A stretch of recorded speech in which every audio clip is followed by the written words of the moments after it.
Welcome dear students. In control system, we are going to solve some previous year questions based on PD and PI controllers. After completing this module, you will be able to explain the following controllers: proportional plus derivative controller, proportional plus integral controller, you can say PD controller and PI controller. You will be able to determine the controller constants. Controller constants are KP and KD and K आई. तो यहाँ पर हम जब proportional derivative की बात करेंगे तो KP के डी, प्रोपोर्शनल इंटीग्रल की बात करेंगे तो KP and K I. And you will be able to draw the controller output with respect to time for the given condition. तो कंट्रोलर आउटपुट जनरली हमने जो लर्निंग मॉड्यूल में आपको बताया था यू से उसको एक्सप्रेस किया था कंट्रोलर आउटपुट को, या पी नॉट से आप एक्सप्रेस कर सकते हैं. तो उसको हम विद रेस्पेक्ट टू टाइम कैसे प्लॉट करेंगे ये हम इसमें देखने जा रहे हैं. तो this topic means PD and PI controller is the basic और fundamental topic for the PID controller. और इस टॉपिक पे बेस्ड सेमेस्टर एग्जामिनेशन में तो आपको कुछ क्वेश्चंस मिल ही जाएंगे, साथ ही साथ कॉम्पिटिटिव एग्जामिनेशन में भी बहुत सारे ट्रिकी क्वेश्चंस पूछे जाते हैं. ठीक है, तो आपको बहुत अच्छे से इसको सॉल्व करना है, इनके प्रॉब्लम्स को हमारे साथ. साथ ही साथ मैं आपसे बता देता हूं कि जो लर्निंग मॉड्यूल में आपको एक्सप्लेन किया था वो नोट्स आप ओपन कर लीजिए या तो फटाफट रिवाइज कर लीजिए उसको सॉल्व करने से पहले. हम स्टार्ट करें उससे पहले आप फटाफट देख लीजिए क्या क्या उसमें था. ठीक है, तो आइए स्टार्ट करते हैं. Draw the block diagram and characteristic curve for the pi and PD control action, also find out the transfer function. तो देखिए इसमें हमें कुछ ज्यादा डिटेल बताने की जरूरत नहीं है, लेकिन एग्जामिनेशन में आप इसको कैसे रिप्रेजेंट करेंगे वो मैं आपको बता देता हूं. अगर हम पीआई कंट्रोलर की बात करें तो यहां पर ब्लॉक डायग्राम में क्या आता था आपको पता है. एक proportional block that is for KP और उसके पैरेलल में एक क्या था इंटीग्रल ब्लॉक. ठीक है, तो यहां पे आप ऐसे के आई अपॉन एस ऐड कर सकते हैं और इन दोनों को एक समिंग पॉइंट में, और यहां से इसके बाद एक जीएस जो कि किसी भी प्लांट का ट्रांसफर फंक्शन है वो उसके कैस्केड में होगा. ये फीडबैक होगा, फीडबैक यूनिटी भी हो सकता है और कुछ अदर फीडबैक भी हो सकते हैं. तो this is for pi. PD के लिए के आई अपॉन एस की जगह आप के डी एस यूज कर सकते हैं. ठीक है, तो सेम ब्लॉक डायग्राम में सिर्फ आपको क्या करना है, रिप्लेस करना है किसको, के आई अपॉन एस को किससे, के डी एस से रिप्लेस करना है. ठीक है, तो यहां पर इसको हम ऐसे लिख सकते हैं. तो दिस इज फॉर पीडी. तो ये तो हो गया ब्लॉक डायग्राम. अब पीआई के लिए अगर आपको कैरेक्टरिस्टिक्स ड्रॉ करनी है तो ये बहुत सिंपल है, मैं पहले भी आपको बता चुका हूं. Suppose this is input. कौन सा इनपुट है, मान लो कि यहां से स्टार्ट होता है, स्टेप इनपुट हमने अप्लाई किया, दिस इज स्टेप इनपुट. ठीक, तो स्टेप इनपुट पे जो पीआई कंट्रोलर का जो ग्राफ हो, मींस पीआई कंट्रोलर का जो आउटपुट कैरेक्टरिस्टिक होगी that will be like this.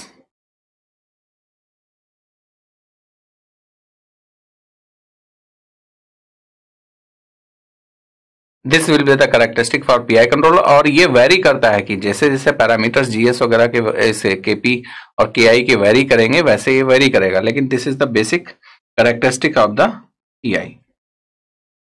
ठीक है, तो ये जो ऊपर पीक है that will give you the proportional controller, proportional pi controller की जो पीक होगी वो प्रोवाइड करेगा. पीडी कंट्रोलर का लगभग सिमिलर है, जनरली कंफ्यूज हो जाते हैं आप लोग कि ये पीआई कंट्रोलर के लिए है कि पीडी कंट्रोलर के लिए है, बट थोड़ा सा डिफरेंस है वो आपको यहां से समझ में आ जाएगा.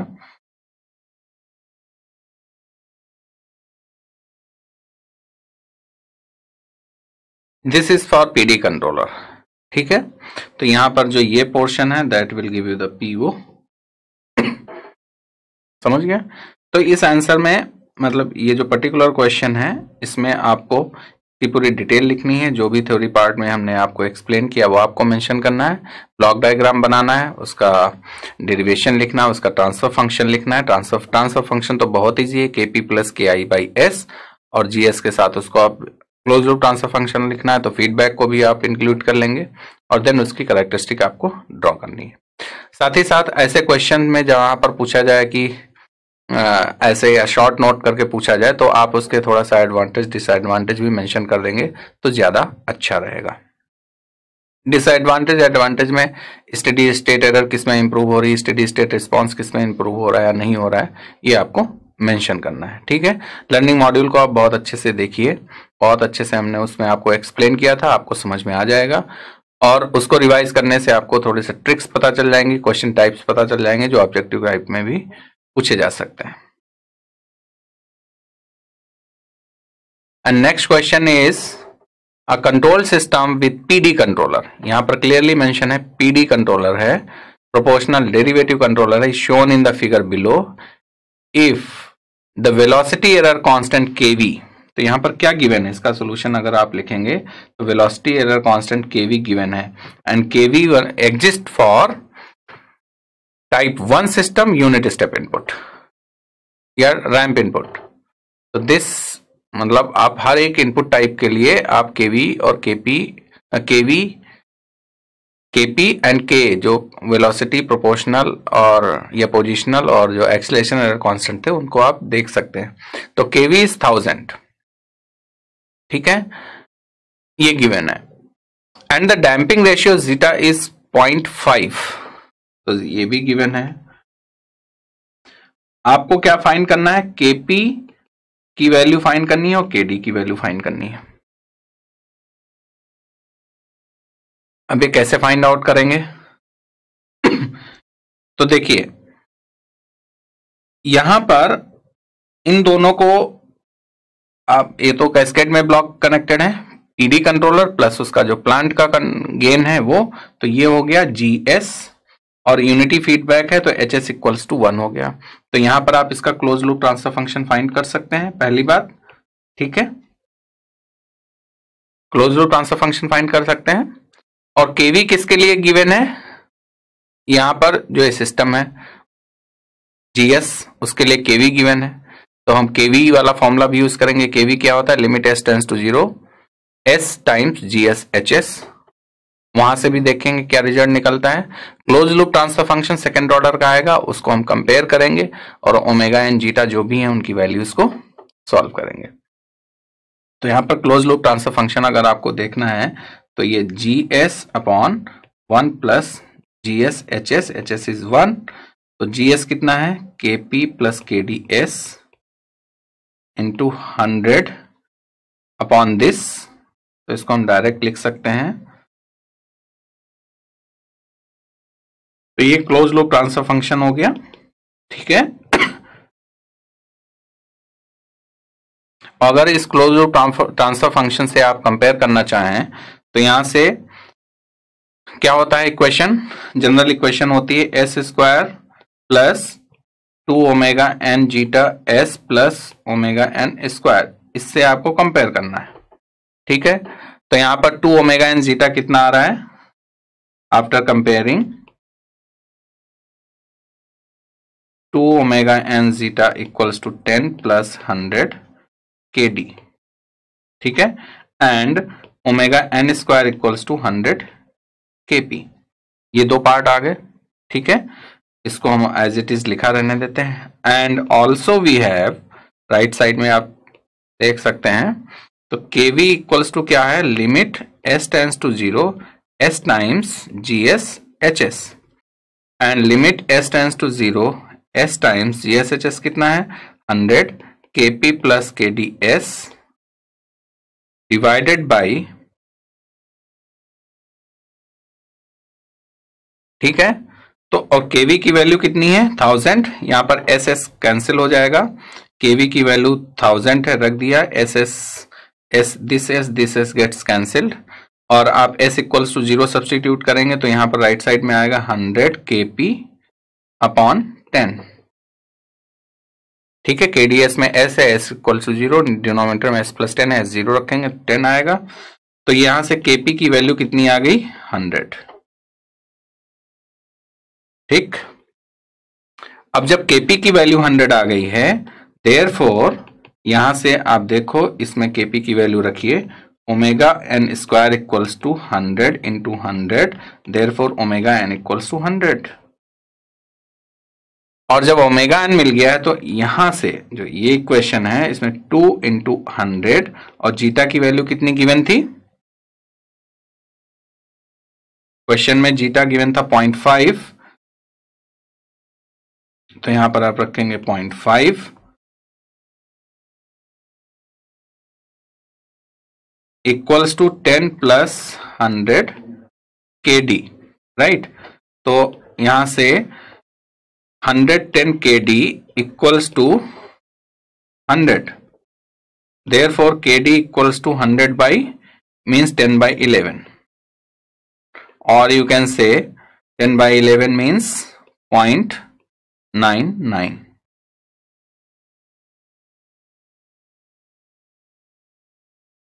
like this। आप मतलब एग्जैक्ट वैल्यू आप देख लीजिएगा, KD इक्वल्स टू 10/11 0.99 आएगा। तो यहां पर हमने KD भी सॉल्व कर लिया और KP भी सॉल्व कर लिया, जो कि क्वेश्चन में पूछा जा रहा था।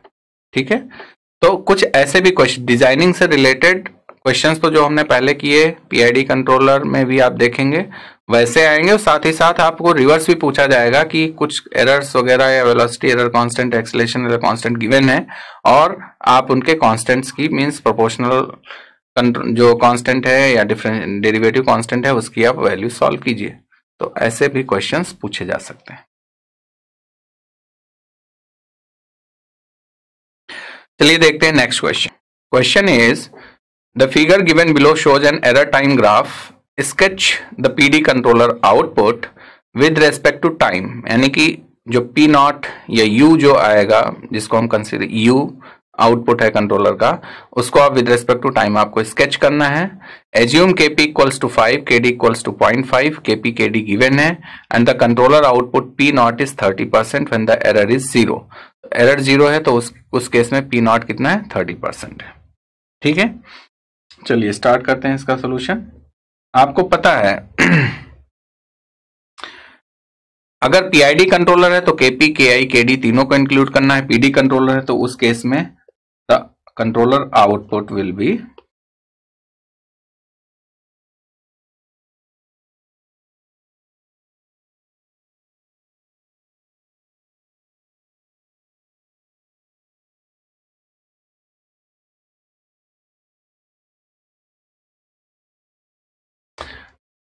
अब अगर यही PID कंट्रोलर के लिए पूछा जाता तो इसमें एक टर्म और ऐड हो जाता, KI इंटीग्रेशन की लिमिट फ्रॉम 0 टू इंफिनिटी भी हो सकता था, 0 टू t सेकंड भी हो सकता थी, EPDT। ठीक है, इंटीग्रल के लिए भी एक पार्ट ऐड हो जाता। बहुत सिंपल है, कंट्रोलर आउटपुट के लिए आपको सोचने की जरूरत नहीं क्या होगा। अगर सिर्फ इसमें प्रोपोर्शनल आता, डेरिवेटिव नहीं होता, तो KD dEP/dt यहां से रिमूव आप कर सकते थे। ठीक है, अब आप यहां पर देखिए कितने केसेस बन रहे हैं। एक तो टाइम 0 से 1 ग्राफ वेरी कर रहा है, स्लोप है। देन 1 to 3 एक कांस्टेंट है, तो एक एक केस हो गया। देन 3 to 5 स्लोप डिक्रीज कर रहा है, एक एक केस हो गया। और आफ्टर 5 यहां पर आप देखेंगे ग्रेटर देन 5 जाते हैं तो अगेन एरर 0 हो रही है, तो ग्रेटर देन 5 एक अलग केस हो गया। और हर एक केस में आप देखेंगे कि एक दो पार्ट होंगे कि अगर 0 to 1 केस लेंगे तो time t equals to 0, time t equals to 1 पे आपको देखना है। 1 to 3 में time t equals to 1, time t equals to 3 पे आपको चेक करना है। 3 to 5 लेंगे तो time t equals to 3 and time t equals to 5 पे, and then time t greater than equal to time t greater than 5 पे भी आपको इसमें आउटपुट चेक करना है। ठीक है, तो error graph is showing 3 ranges mainly, जो हमने आपको एक्सप्लेन किया अभी, 0 से 1, 1 से 3 और 3 से 5, और एक फोर्थ है जो t ग्रेटर देन 5, वो ऑटोमेटिकली वो कैलकुलेट हो जाएगी, उसमें कोई दिक्कत नहीं है। ठीक है, तो हर एक रेंज में हम देखते हैं कितने पार्ट्स पॉसिबल हैं। ठीक है,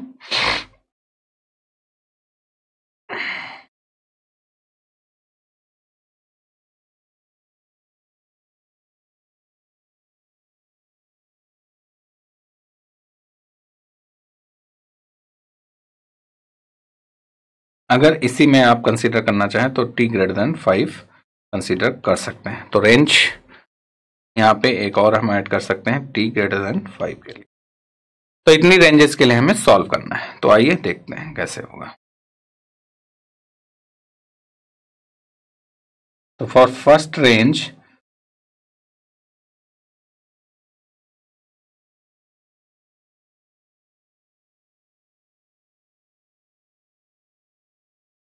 A part at time t equals to 0. At time t equals to 0, EP is 0. Slope है तो डिफरेंशियल आपको मिलेगा, तो उस केस में DEP बाई DT स्लोप कितना आएगा? आप देख सकते हो कि यहां पे 1 to 1 है, 1 विड्थ 1 हाइट, तो स्लोप भी कितना होगा 1। तो एरर कितने परसेंट आएगी इसमें? 1%। हम इसमें परसेंटेज मेंशन नहीं कर रहे हैं, 1 ले रहे हैं, ठीक है। P नॉट गिवन है कितना? 30%। क्योंकि हम परसेंटेज, ये 0% है, ये 1% है, ये 30% है, पर जब वैल्यू u में रखेंगे तो 1 और 30 ऐसे करके रखेंगे। तो इसके कॉरस्पॉन्डिंग अगर आप जब u सॉल्व करेंगे तो Kp कितना गिवन था? Kp की वैल्यू 5 है, Kd की वैल्यू 0.5 है।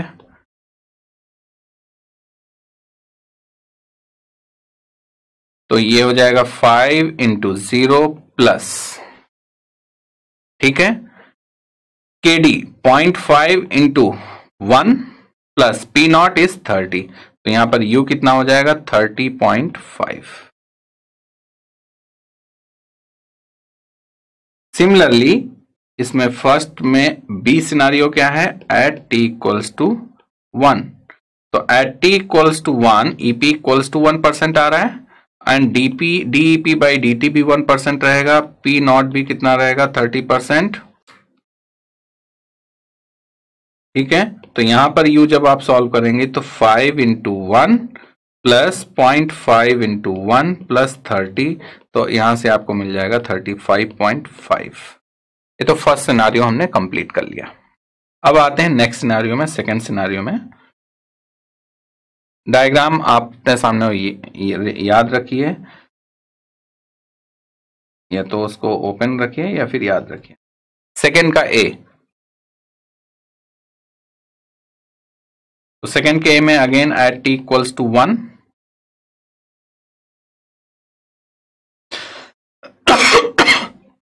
Actually greater than equal to 1 पे लेते हैं हम, ठीक है।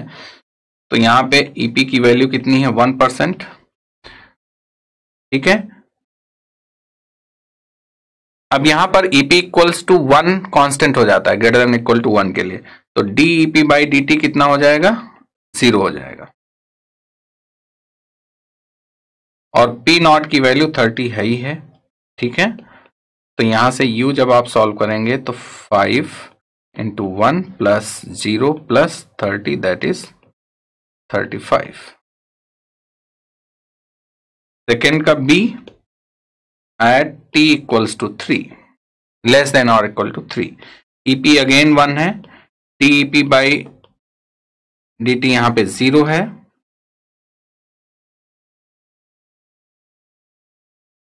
तो यहां पे P नॉट भी 30% है, तो अगेन U 35 सॉल्व होके आएगा, ठीक है। उसमें कोई चेंजेस होने वाले नहीं है।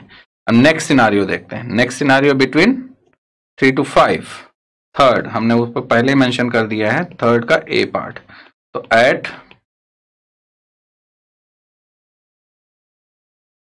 t greater than equal to 3, तो यहां पे EP की value greater than equal to 3, equal to 3 पे 1 है, ठीक है। DEP बाई DT, यहां पे आप देखेंगे स्लोप निगेटिव हो रहा है, तो ये माइनस वैल्यू आएगी। और जब आप इस स्लोप को सॉल्व करेंगे, हाइट 1 है और 3 to 5 जा रहा है, 2 है, तो 1/2 यानी कि कितना हो जाएगा? माइनस 0.5 स्लोप हो जाएगा, इतने %। और ये एरर है। यहाँ पे P नॉट कितना है? 30 ही है। तो U जब आप सॉल्व करेंगे तो 5 इंटू 1 माइनस 0.5 इंटू 0.5 प्लस 30, तो ये आ जाएगा 34.75।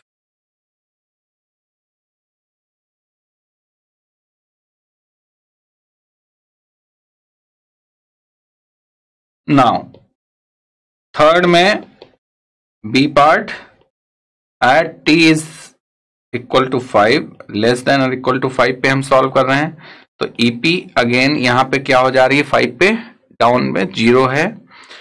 DEP बाई DT भी क्या मिलेगा आपको, स्लोप है, वो तो -0.5 है आपके लिए। P नॉट 30 है, ठीक है। तो यहां पर जब आप U सॉल्व करेंगे तो U की वैल्यू आ रही है यहां पे 29.75, ठीक है। ये value at T less than equal to 5, मेरा लिखने का मतलब यही है कि 5 पे है बट 3 to 5 के रेंज में, यानी कि लेस देन 5 पे। और अगर T ग्रेटर देन 5 यहां पर आप सॉल्व करना चाहते हैं तो थर्ड में ही C for not at for T greater than 5, तो T ग्रेटर देन 5 के लिए EP 0 है, DEP बाई DT भी 0 हो जाएगा, और P नॉट तो आपको दिया हुआ है 30% है, तो U 0 + 0 + 30, तो यहाँ पे आपको 30 मिल जाएगा। मीन्स स्लाइटली 29.75 से थोड़ा सा स्लाइटली ग्राफ ऊपर उठ जाएगा। अब इसको हम एक टेबल बनाते हैं और फिर इसको हम प्लॉट करेंगे। तो this is the table finally जो हमने कैलकुलेट किया। अब इसको हमें प्लॉट करना है एज पर क्वेश्चन में कहा जा रहा है कि इसको आप जो आउटपुट आ रहा है इसको आपको प्लॉट करना है, ठीक है। तो हम इसको प्लॉट करेंगे finally. This is time axis and this is proportion means controller output U। यहां पर आप एक स्केल ले सकते हैं, ठीक है। दिस इज 0,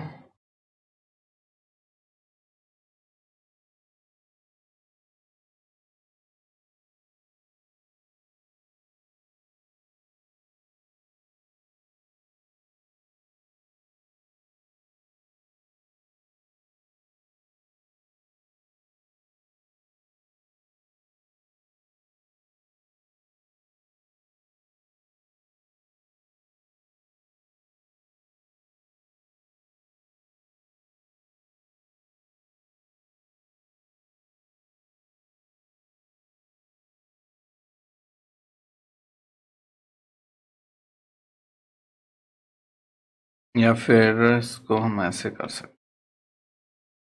अब आप यहां पर देखिए कि at time T equals to 0 the starting point is 30.5। तो यहां पर हम नीचे छोड़ देते हैं और सपोज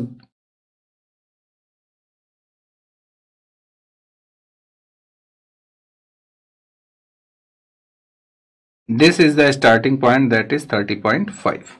यहां से हम स्केल लेते हैं, थोड़ा स्केल लार्ज लेंगे, स्मॉल स्केल लेंगे जिससे कि आपको ग्राफ में क्लैरिटी आ जाए। देन लेस देन और इक्वल टू 1 पे 35.5 है, तो लेस देन और equal to 1, this is 1 point means 1 level. तो यहां पे हमको क्या करना है 35.5, तो मान लो कि ये 35 आ रहा है, ठीक है। तो 35.5 इसके जस्ट ऊपर जाएगा, तो ये ग्राफ कैसे चलेगा,